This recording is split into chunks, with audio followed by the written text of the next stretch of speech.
नमस्कार। रेलाई पत्रकारिता के जन्मदाता मनीष कश्यप 9 महीने के बाद जेल से बाहर आ गए हैं और एक बार फिर से उनके समर्थक पत्रकार जो सोशल मीडिया पर माइक उठाकर मनीष कश्यप के समर्थन में सरकार को गलियाते रहे पूरे 9 महीने तक, बड़े बुलंदियों के साथ बिहार की मौजूदा सरकार से लेकर तमिलनाडु की सरकार पर हमलावर हो गए हैं।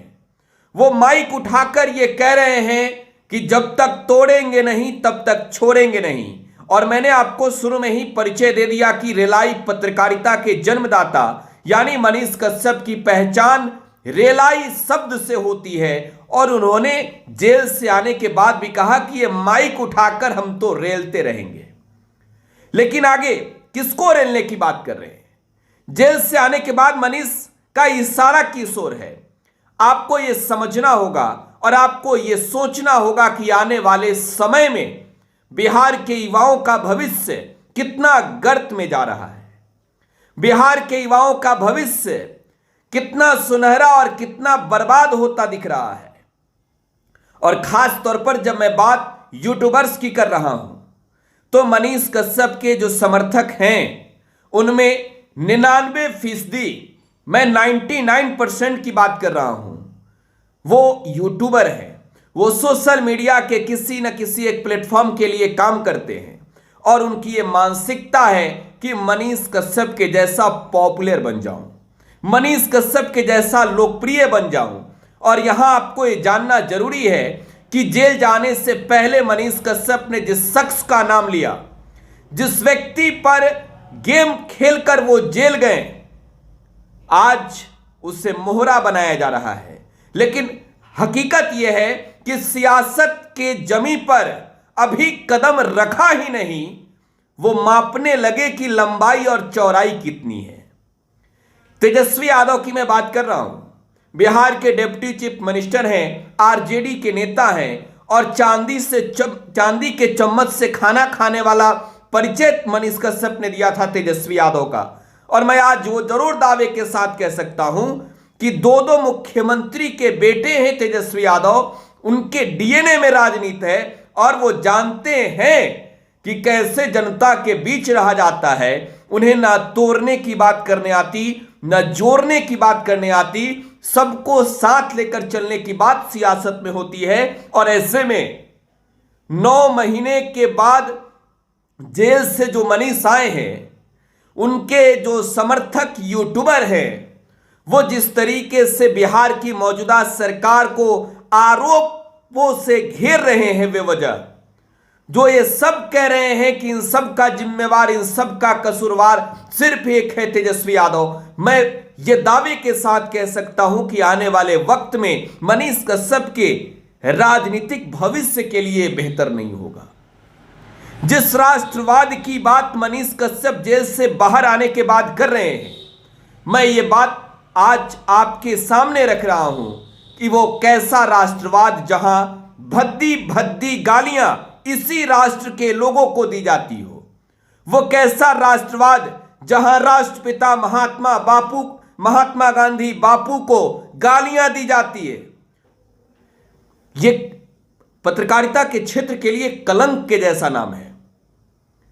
और वहां अगर कैसा राष्ट्रवाद जब आप एक माइक थामे खुद को लोकतंत्र का चौथा स्तंभ कहने का दावा करने वाले पत्रकारिता को कलंकित करने की बात करते हैं, यह कैसा लोकतंत्र है? यह कैसा राष्ट्रवाद है जहां आप पत्रकार होकर अपनी मर्यादा को पार कर रहे हो, जहां आपको यह समझ में नहीं आ रहा हो कि हम कितने गुनाहगार हैं, जहां जेल जाने से पहले आप विक्टिम कार्ड प्ले करना चाहते हो। जरा सोचिए ना कि इस बिहार में, इस बिहार के लिए, इस बिहार के युवाओं के भविष्य के साथ जो सोशल मीडिया के माध्यम से संदेश मनीष परोस रहे हैं, वो आने वाले बिहार के बच्चों के लिए, उनके भविष्य के लिए कितना सुनहरा और कितना बर्बाद करने वाला होगा।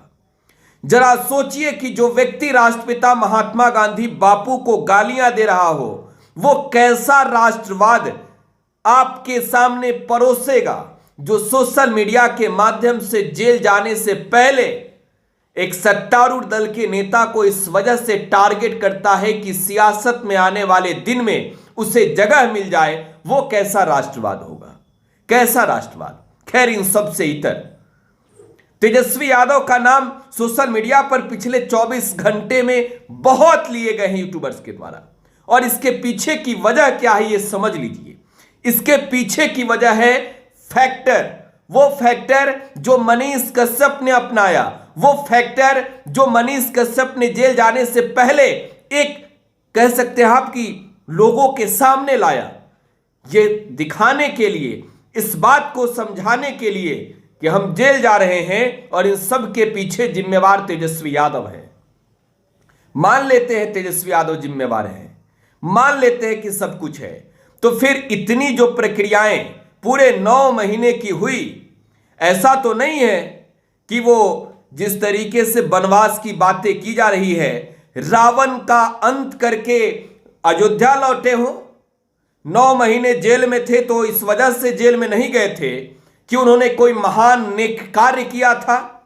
वो 9 महीने इस वजह से जेल में नहीं थे कि उन्होंने बिहार के युवाओं के लिए, उनके भविष्य के लिए कोई बड़ी लड़ाई लड़ी थी। वो इस वजह से जेल गए कि उन्होंने अफवाह फैलाए थे।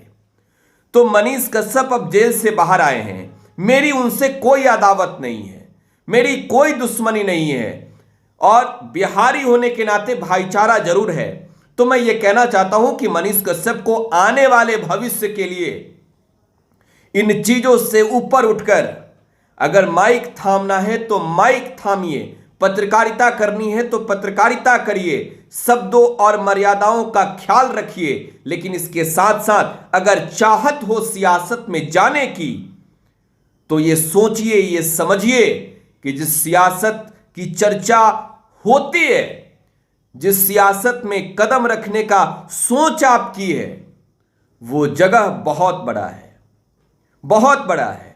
उन यूट्यूबर्स को ये सोचना चाहिए जो बेवजह किसी के नाम को सामने लाते हैं, उन्हें सोचना चाहिए कि आपके पास क्या एविडेंस है। पुलिस ने न्यायालय के समक्ष तस्वीरें रखी होगी, पुलिस ने न्यायालय के समक्ष एविडेंस प्रस्तुत किए होंगे।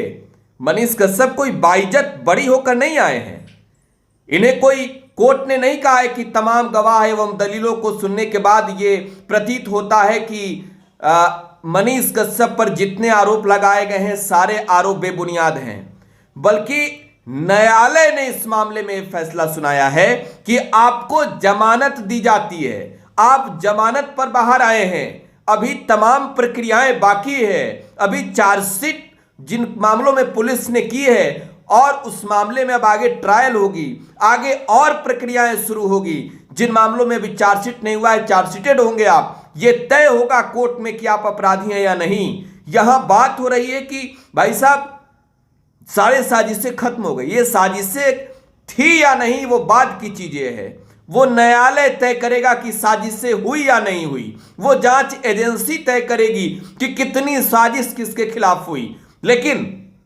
आप जेल से जमानत पर बाहर आए हैं, इस मर्यादा का ख्याल आपको भी रखना चाहिए, आपके समर्थकों को भी रखना चाहिए। इसमें कोई दो राय नहीं कि आप तेजस्वी यादव का नाम लेकर राजनीति में उतरना चाहते हैं, इसमें कोई दो राय नहीं है।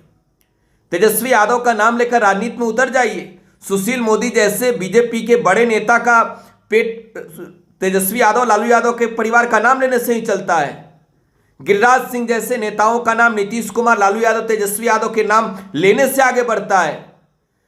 सम्राट चौधरी अगर नीतीश कुमार, लालू यादव, तेजस्वी यादव पर ना बोले तो उनको बिहार बीजेपी का प्रदेश अध्यक्ष नहीं बनाया जाता। हो सकता है आप नाम लेकर आगे जा सकते हैं, लेकिन अगर आपकी एक टिप्पणी, आप एक बड़े सोशल मीडिया के एक बड़े चेहरे हैं, आपकी एक टिप्पणी भी अमर्यादित हुई, अगर आप इतने बड़े फैन फॉलोइंग वाले हैं, तो ये आपको सोचना होगा कि मेरी जुबान से जो शब्द निकल रहे हैं, तोड़ेंगे नहीं तब तक छोड़ेंगे नहीं, तोड़िए ना उन वाधाओं को। क्यों बच्चों के भविष्य को तोड़ रहे हैं? क्यों? इस वजह से कि वो आपके पीछे चले, आपका जलवा रहे। ये जलवा नहीं है साहब, ये जलवा ज्यादा दिनों का नहीं है। आप वनवास से नहीं आए हैं, आप जेल से आए हैं जमानत पर। आप बाइज्जत बरी होकर नहीं आए हैं, आपको बेल मिला है, कोर्ट ने बेल दिया है कि जाइए। 9 महीने आपने जेल में गुजार लिए हैं, अब आगे ट्रायल होगी। तो आपको उन तमाम सीमाओं को लांघने से पहले सोचना चाहिए कि आप आने वाले अपने भविष्य के लिए खुद को कितना जिम्मेवार मानते हैं। आप बेहतर हुए, सही है, लेकिन जहां आप पर फुल स्टॉप हुआ, अभी तो आप सियासत में इतना सा बच्चा भी नहीं है, अदना सा खिलाड़ी भी नहीं है। चुनाव लड़े थे, कहां से? चनपटिया से चुनाव लड़े निर्दलीय। उम्मीद है कि टिकट मिल जाएगा लोकसभा में, लेकिन टिकट मिले तब भी यह तय कीजिए कि हमें राजनीति में अगर आना है तो किन शब्दों और किन भाषाओं के साथ आना है।